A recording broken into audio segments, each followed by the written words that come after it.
For nearly 4 centuries, Europe's most powerful trading empire had no king, no capital, no army, and no single currency. Yet this empire could blockade entire kingdoms, control the seas from the Baltic to the north, and dictate the price of grain across the continent. Kings negotiated with its representatives.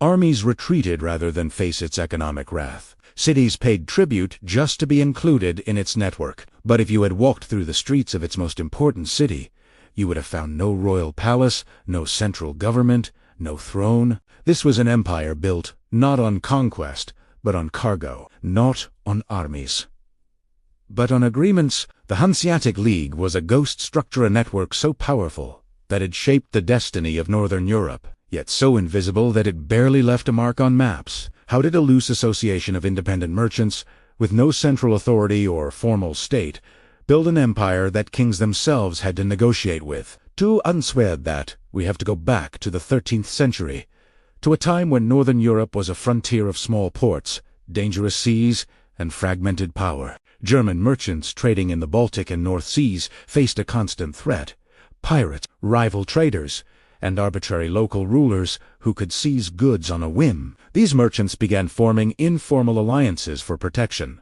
pooling resources to fund armed ships and secure safer passage. The city of Lübeck, founded in 1143, became a natural hub for this emerging network, its location controlling access between the Baltic and the North Sea.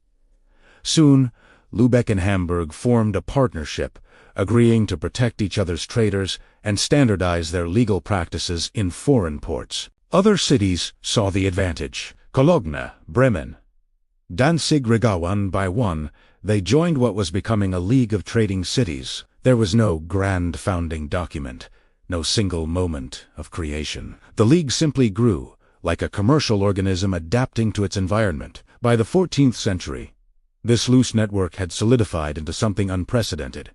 A federation of cities that coordinated policy, shared intelligence, and acted as a single economic bloc. The League's real power wasn't its ships, though it had many. It wasn't its soldiers, though it could raise them. It was something far more durable: trust, legal privileges, and control over the flow of essential goods. Step by step, the Hanseatic merchants built a system that would dominate Northern Europe for 200 years. First, merchant guilds from member cities negotiated exclusive trading rights in foreign ports, pushing out competitors through collective bargaining power. These rights were codified in treaties with local rulers, who received steady tax revenue in exchange for granting the League's special status. In cities like London, Bruges, Bergen, and Novgorod, the League established protected enclaves known as kontors. These kontors operated like corporate embassies, self-governing compounds, where Hanseatic merchants lived under their own laws, immune from local jurisdiction. Inside a kontor, young merchants trained for years, learning complex trading rules and a shared commercial language that transcended borders. The kontors standardized weights, measures, and currencies, reducing the friction that made long-distance trade so risky in the medieval world. A merchant from Riga could trust a contract written in London because both operated under the same Hanseatic rules. This shared legal framework lowered transaction costs and increased the speed of commerce, giving League members a massive advantage over ghouly competitors. But the League's most powerful weapon was not privilege, it was the ability to withdraw it. When a Flemish city tried to reduce Hanseatic privileges, the League simply moved its trading hub to another port, starving the city of commerce. When a Danish king threatened their shipping, the League coordinated a fleet from multiple cities and defeated his navy, then dictated peace terms. Against a particularly stubborn ruler, the League would impose a trade embargo, blocking all goods from entering or leaving his territory. Economic pressure replaced military conquest. The League did not need to occupy land when it could simply starve its enemies of revenue. Entire regions became dependent on Hanseatic credit and shipping, their economies wired into a network they could not control. Instead of conquering territory, the League conquered supply chains, the invisible arteries through which wealth flowed. The Hanseatic network stretched from London in the west to Novgorod in the east, from Bergen in the north to Cologne in the south. It controlled the flow of grain from Prussia, timber from Scandinavia, furs from Russia, salt from Lüneburg, and wax from the Baltic lands. Every barrel of herring caught in the Sound, every plank of oak sold in England, Every pelt traded in Novgorod passed through Hanseatic hands. Kings relied on the League to ship troops, to finance wars, to supply their capitals with essential goods. When the King of England needed money, he borrowed from Hanseatic merchants. When the Tsar of Novgorod needed silver, he traded his furs to Hanseatic buyers. The League had no ambition to rule these rulers. It simply made them dependent.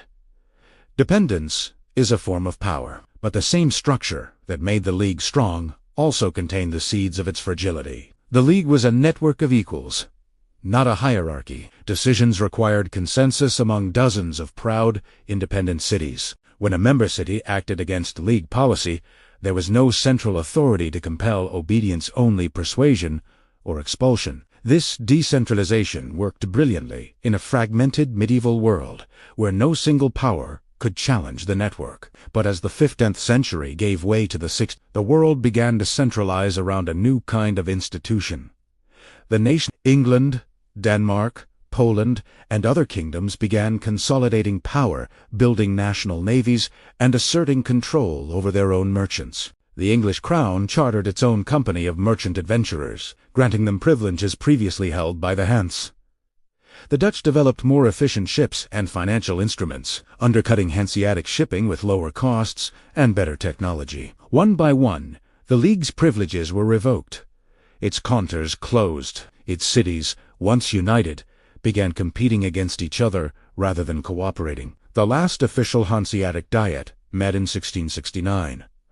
Only a handful of cities attended. The network that had dominated Northern Europe for 4 centuries simply dissolved. It left behind no empire, no dynasty, no monuments. Only a quiet historical lesson about a different kind of power. Today, that lesson resonates more clearly than ever, because we live inside a similar structure. Global corporations and financial networks operate in precisely the way the Hanseatic League once did.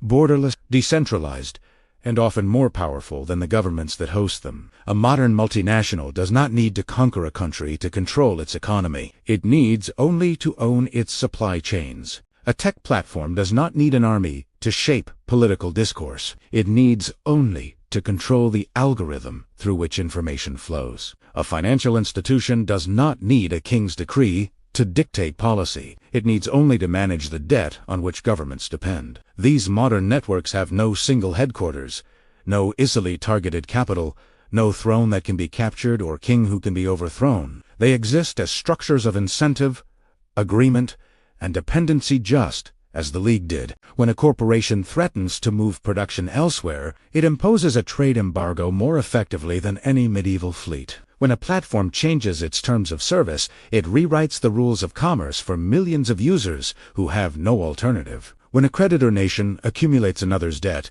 it establishes the same quiet leverage that Hanseatic merchants once held over kings. The forms have changed. Ships became fiber-optic cables. Guilds became corporations. Kontors became data centers. But the underlying logic remains. Power does not always flow from crowns and constitutions. Sometimes it emerges from agreements, incentives, and invisible systems of exchange structures so subtle that people obey them without realizing who truly benefits. We imagine history as a story of kings and battles, of parliaments and constitutions, of visible power wielded by recognizable authorities. But the Hanseatic League tells us something different. It tells us that the most enduring power is often the power no one sees coming. It is the power embedded in systems so naturalized, so essential to daily life, that challenging them feels like challenging reality itself. The League did not need to tell people it ruled them. It only needed to make itself indispensable. And that is the quiet truth at the heart of so many systems today. You don't need a king to build an empire. You only need a network the world can no longer afford to lose. If you want to understand the hidden systems shaping our world, not just in the past but right now, then hit subscribe. Because the structures that really control our lives are rarely the ones we're taught to see.